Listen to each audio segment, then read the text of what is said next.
Assalamualaikum warahmatullahi wabarakatuh. Sebelumnya perkenalkan, nama saya Dela Diandini, NIM 195211394 dari kelas MBS 6H. Di sini saya akan mempresentasikan mengenai ide bisnis lumpia gulung crispy. Sebelumnya saya akan menjelaskan terlebih dahulu mengapa saya memilih produk tersebut. Jadi mayoritas masyarakat Indonesia itu menyukai makanan yang unik, renyah, serta berkualitas dan memiliki beberapa varian rasa untuk camilan mereka sehari-hari. Kemudian kenapa memilih lumpia? Karena lumpia sendiri sudah terkenal di masyarakat kita. Walaupun sebenarnya masyarakat lebih mengenal lumpia sebagai makanan basah atau sebagai gorengan. Oleh sebab itu, kami berusaha untuk mengubah citra lumpia yang sebelumnya dari makanan basah menjadi makanan kering atau menjadi sebuah camilan. Kemudian mengenai gambaran umum usaha. Jadi usaha ini termasuk ke dalam kategori jenis makanan ringan, atau lebih spesifiknya lagi yaitu mengenai snack kering. Kemudian lumpia ini cocok dijadikan camilan karena memiliki rasa yang enak serta memiliki tekstur yang renyah. Untuk tujuan dari usaha ini yaitu guna menghasilkan produk yang berkualitas, halal, serta dapat dijangkau oleh seluruh masyarakat di Indonesia. Kemudian dari keunggulan produk ini yaitu tidak menggunakan zat kimia dalam proses pembuatannya, serta tidak menggunakan bahan pengawet dan memiliki berbagai varian rasa. Yang selanjutnya yaitu analisis strategi eksternal. Yang pertama mengenai pelanggan. Pelanggan atau pangsa pasar dalam produk ini yaitu seluruh kalangan, baik anak-anak maupun orang dewasa. Hal itu dikarenakan agar produk dapat diserap secara maksimal oleh konsumen. Yang kedua mengenai analisis kompetitor. Untuk saat ini telah banyak kompetitor yang menciptakan produk yang serupa dengan produk kami, sehingga dalam hal ini kami akan menjaga cita rasa dari produk kami. Kemudian kami juga akan melakukan inovasi pada produk. Selain itu juga kami akan memberikan kemasan yang menarik agar dapat menjadi pembeda dari produk-produk kompetitor. Yang selanjutnya mengenai analisis pasar. Yang pertama, segmentasi pasar. Secara geografis, lumpia ini difokuskan untuk masyarakat Solo Raya. Kemudian secara demografis, usaha ini mencakup seluruh kalangan masyarakat. Dan secara psikografis, lumpia ini memiliki cita rasa yang lezat serta higienis karena menggunakan bahan yang berkualitas. Kemudian mengenai target pasar. Target pasar yang kami sasar tidak hanya dalam satu daerah saja, tetapi kami menyasar secara luas dikarenakan kami juga menerima pesanan dari media sosial. Kemudian yang ketiga, positioning atau posisi pasar. Jadi, karena banyaknya pesaing, kami akan berusaha mempertahankan cita rasa dan menjual dengan harga terjangkau.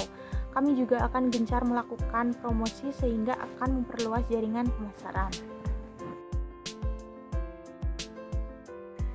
Kemudian analisis lingkungan. Yang pertama yaitu faktor ekonomi.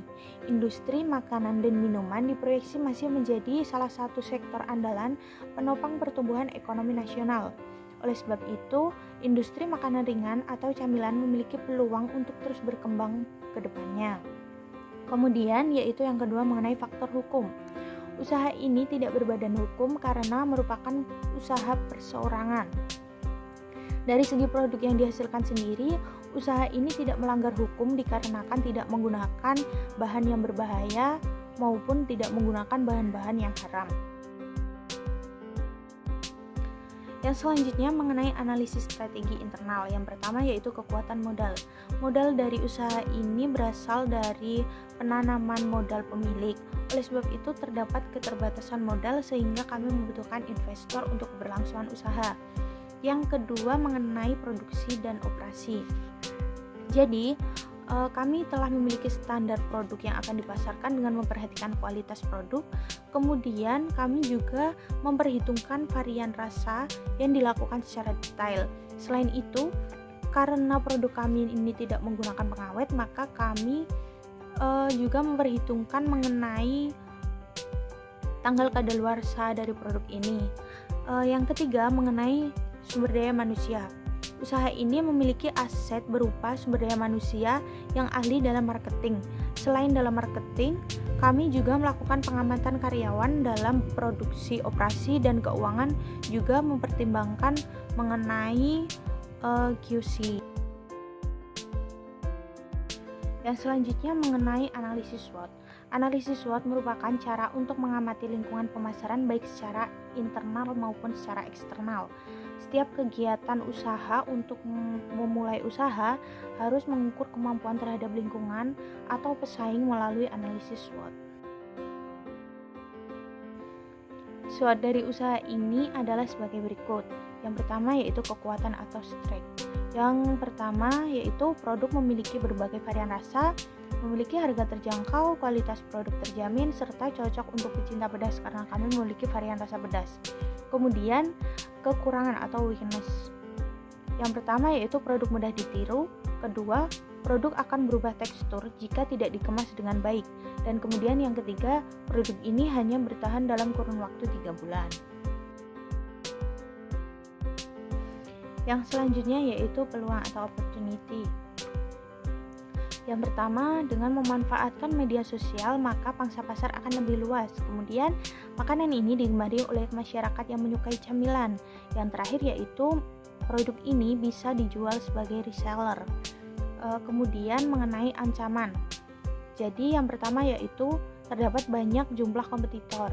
Yang kedua, konsumen itu mudah bosan dengan produk ini. Yang ketiga, persaingan harga terhadap sesama pembisnis. Kemudian yaitu strategi pemasaran marketing 7P. Yang pertama yaitu produk. Produk yang kami jual adalah lumpia gulung goreng. Produk ini dibuat dengan menggunakan bahan yang berkualitas dan tanpa bahan pengawet, sehingga aman untuk dikonsumsi.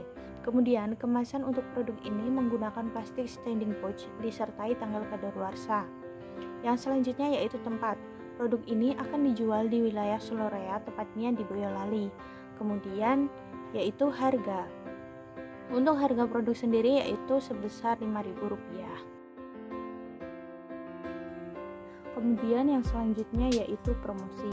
Jadi dalam usaha ini kami berencana untuk mengadakan promosi melalui media sosial, marketplace, dan pengenalan kepada masyarakat dari mulut ke mulut. Kemudian yaitu people. Usaha ini akan dikerjakan oleh 4 orang dengan kriteria bertanggung jawab, jujur, ulet, ramah, dan cepat tanggap terhadap konsumen. Kemudian yaitu physical evidence. Produk ini dijual menggunakan meja, kursi, serta spanduk atau banner supaya dapat menarik konsumen.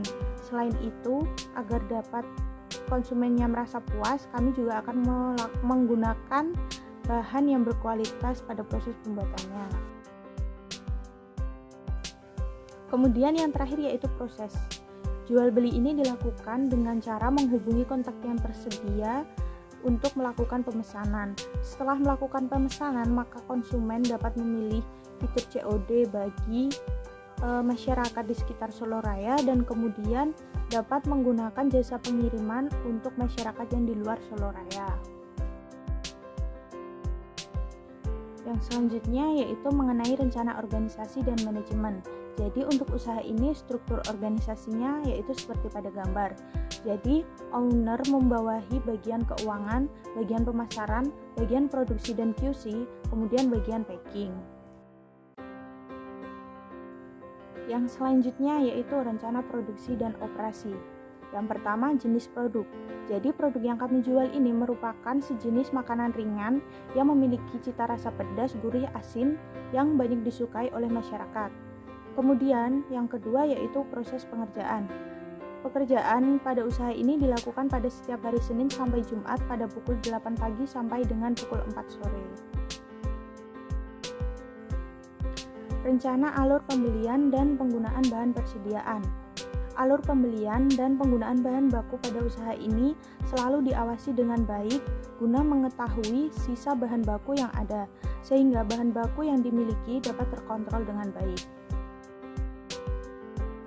Yang selanjutnya yaitu proses produksi.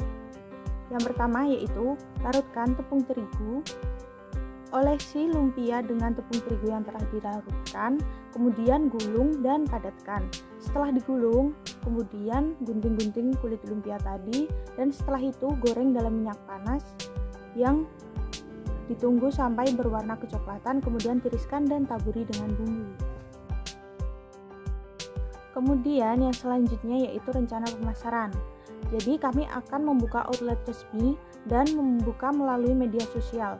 Kami juga akan memberikan bonus pada pelanggan setiap pembelian minimal 50.000, juga memberikan berbagai promo diskon agar dapat lebih menarik konsumen. Kemudian selanjutnya yaitu rencana keuangan. Untuk modal awalnya sendiri yaitu sebesar 706.000 dan biaya per bulannya yaitu 324.000. Besarnya anggaran tersebut dapat menghasilkan 100 pieces produk. Apabila dalam satu hari kami dapat menjual 20 piece produk, maka dalam satu bulan kami dapat menjual 600 pieces produk. Maka berdasarkan perhitungan tersebut, laba yang akan diperoleh dalam satu bulan yaitu sebesar Rp1.056.000 dengan persentase laba 54,3%. Berikut adalah bisnis model kanvas dari usaha ini. Sekian presentasi dari saya. Apabila terdapat kekurangan dan kesalahan, saya mohon maaf yang sebesar-besarnya. Wassalamualaikum warahmatullahi wabarakatuh.